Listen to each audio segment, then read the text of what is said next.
The director, Katie Mitchell.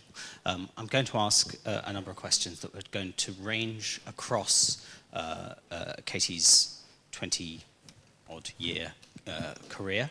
And the session will last probably about 45 minutes.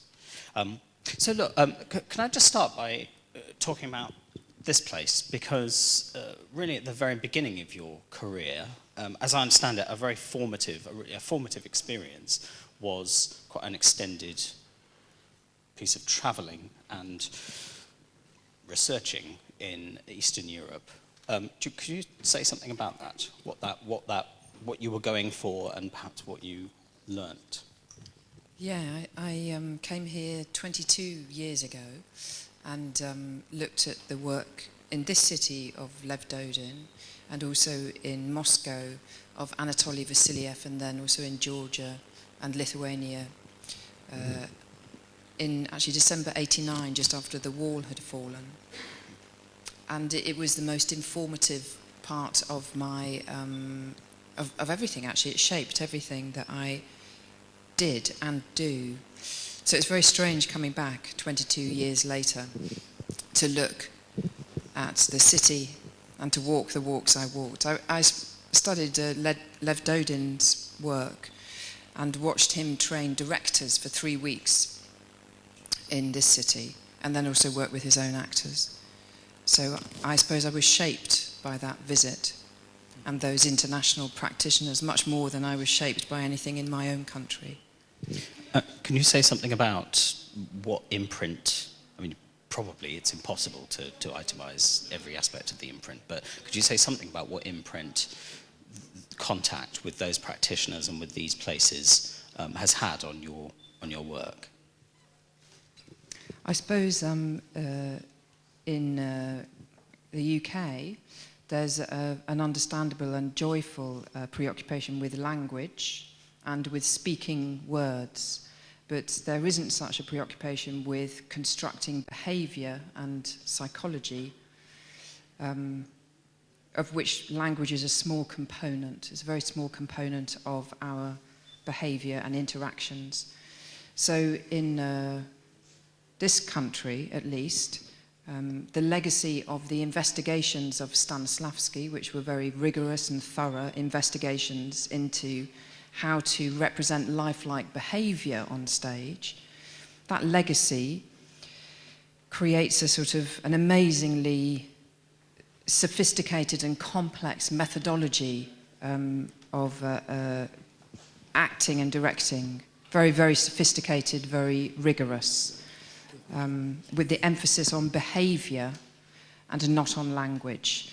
And I think that was the thing that I learned, the thoroughness of the way that someone like Dodin or Anatoly Vasilyev would scan every inch of the actor's body for data, so that wherever the audience would look on a body or on anything scenographically, they would get very thorough, precise data. And I've never really forgotten certain productions by Dodin or Vasilyev. They set the bar in my head for everything I make. And Pina Bausch, obviously. Yeah. But I imagine that couldn't be a lesson you learn immediately or in one go. I mean, I imagine that is a lesson you find yourself learning more about in every production, in every rehearsal. Would that be right to say you could see a journey of working through some of those ideas across 2 decades of work? Yeah, that's what I did, and it's what I'm still doing, probably. That's quite a sort of, it's got so many sort of thresholds, that journey. Yeah. And so many battles. It's slightly difficult to describe it. But I suppose it's very strange to constantly have your influences a long way away from you. And so you have to really work hard to hold them in your head and not sort of lower your game. I think that's been the hard thing. But obviously to fully understand Stanislavski's late work, which is my interest and speciality, and to communicate it to actors in the rehearsal room and then through the actors to the audience, has been 20 years of work. Yes, that's all I've been doing, really. Really. Well, I mean, one thing that I think is always very striking following your work and your productions is the way that I suppose British theatre tends to, each production tends to be a bit standalone with its, new play, new cast, and once the thing is over, you move on to something else. I always feel with your work that I'm watching over the course of, say, 5 or 6 productions, the development of a single set of ideas or a group of ideas running in parallel, and that there's a great value in seeing 5 successive productions of yours, because you will sort of, in a sense, understand the techniques better, which is, I think, an unfamiliar thing in British theatre. Am I hallucinating, or is that something? No, you don't hallucinate, Dan. You're very accurate. You always understand it well. Yes, I'm often sort of taking ideas like how to play a very accurate intention, or ideas about aesthetics, ideas about, I don't know, the golden section or colour or the use of light through several shows, yes, over several years. It's such a, I think to direct well is such a complex craft, because you've got so many components. You've obviously the writing, the acting, the lighting, the sound, colours, the design. There's so many things that have to be so precise, and it's probably not possible to really practice getting precise at all of the strands of work without practicing over 4 or 5 shows different things. So yes, I do tend to do that. Also, it takes my fear down a little. If each production is life or death, I get so frightened that I get paralysed. But if a production is a production as well as a covert investigation of something, then I'm less paralysed, because I'm sort of intellectually somehow free.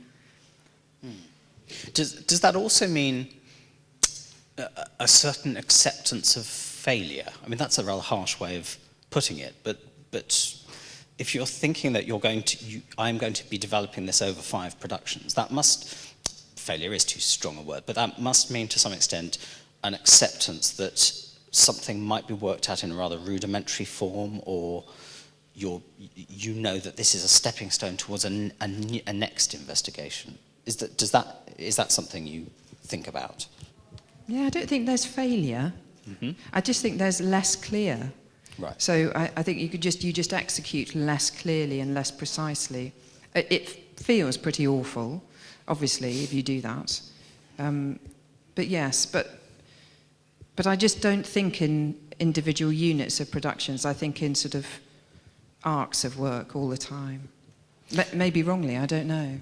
And is that a very, very conscious process? I mean, would you say, actually, these 5 productions, I will be working out my thoughts on the golden section, or my way of how that is transferred into scenographic space or whatever? Or is it something you discover that you're on a journey when you're halfway through the journey?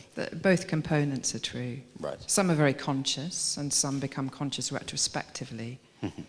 Yes. But the outcome is that you end up sort of, at the moment, have lots of strands of work. So there can be children's theatre, which I do quite a lot of, particularly for my lovely daughter, or multimedia work, opera, theatre, and even now we're moving into installation work. So we're doing a big installation for the Victoria and Albert Museum in London. There's something comforting about that, isn't there? Always moving between different modes of work. And is the range of that range of work something you've felt your way towards? Is that something you've come across accidentally? It's just opportunities, or have you sought out those different types of performing practice? Bizarre I don't phrase. know. Many people have asked. Right. They've asked, yeah, they've asked. So you've thought, okay, I'll do that then. Can I ask about preparation? Because when your book came out a couple of years ago, last year, The Director's Craft, and what's very striking about that book is that the great majority of what you talk about in that book is preparation that takes place before rehearsal. And there's an enormous amount of work that is done in terms of preparation. I want to ask this in two different ways. The first one is actually that some of your early work, I suppose, sort of around the mid-90s, you were famous for the research, the trips you would do in order to look at the quality of Norwegian light, that sort of thing. How important was that work? Why were you doing that kind of thing? What does that bring specifically to those productions, do you think? Yeah, I suppose I was very interested then in constructing very coherent, concrete worlds. And it was a very obsessive anthropological phase. And yes, that's what I was doing. I wanted to make very, very precise, specific worlds. And say the light in an Ibsen play is very important to understanding the play, particularly if the last word of one of them is the sun, the sun. So I wanted to understand what that was like and then take photographs so that the actors could see and so that they would be more immersed in the world of the play and the society in which the play was in. Yes, it was a bit obsessional. It was great, though. I even have recordings of birdsong from the Ukraine, for example, for a production of the Dybbuk I was doing. I've still got them all. It's old tapes, you know.